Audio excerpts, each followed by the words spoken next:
Со положување цвеќе пред споменикот на Јосип Броз Тито во музеот на Јовановци на 2 Бреста, Сојузот на борци од Народно-ослободителната и антифашистичка војна и Општинската боречка организација ја одбележаа 70 годишнината од формирањето на Централниот комитет на Комунистичката партија на Македонија.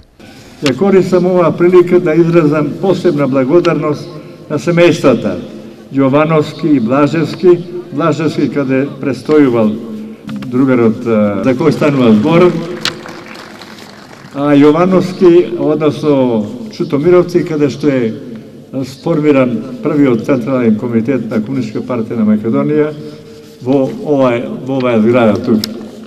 На 4-та земска конференција, одржана во декември 34 година во Љубљана, донесена одлука во рамките на КПЮ да се формираат Комунистичка партија на Хрватска и Комунистичка партија на Словенија, а во најблиска иднина и Комунистичка партија на Македонија. КП на Хрватска и Словенија се формираат 37 година, а Комунистичка партија на Македонија во текот на НОП во март. Во полниот тек на развојот на НОП во Македонија и Југославија воопште. Согледувајќи го военното и политичко значење на подрачјето на Македонија, Јужна Србија и Косово, па дури и на Балканот, во крајот на 1942 година Централниот комитет на КПЮ презема низа мерки за натамошен поинтензивен развој на вооружените останија.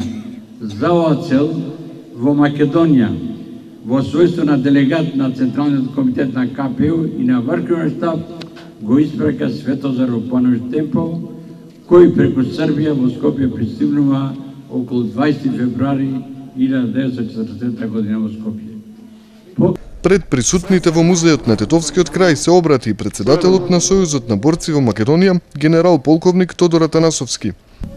Нам 41-45 година не ни пречеше никој, ни што е турчин, ни што е србин, ни што е ром, ни што е влав, ни што е македонец, ни што е албанец.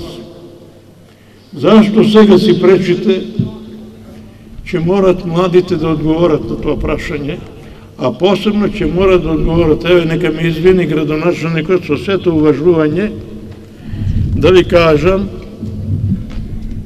ние го растурихме и народот. Партел го направихме и народот. Очигледно дека ќе мораме да го обновиме народот, да го реституираме. Пак да биде народ. На меѓунационалните односи, мене некои ме критикуваат и на уши, со шепот, а некои гласно, а некои писмено ме критикуваат дека кокетирам со малцинствата, со ова. Ја вам ви гарантувам, не се плашам од ништо и не кокетирам. Не сум имал прилика ни да се плашам, не сум неустрашив, ама не сум имал прилика да се плашам за себе, само сум морал да се плашам за другиве. За моите војници, за моите соборци, за моите комши, за пријателите, за децата, за народот, што ќе му се случи и така натаму, така да немах време да се уплашам за себе, а некогаш би сакал да се уплашам. Сега сум уплашен. И пак не за себе. Пак сум за народот уплашен. Сега сум уплашен, да ви кажам. Нема по-стратегиско прашање, нема по-важно, нема по-животно, нема по-господово или Аллахово прашање од заедништвото.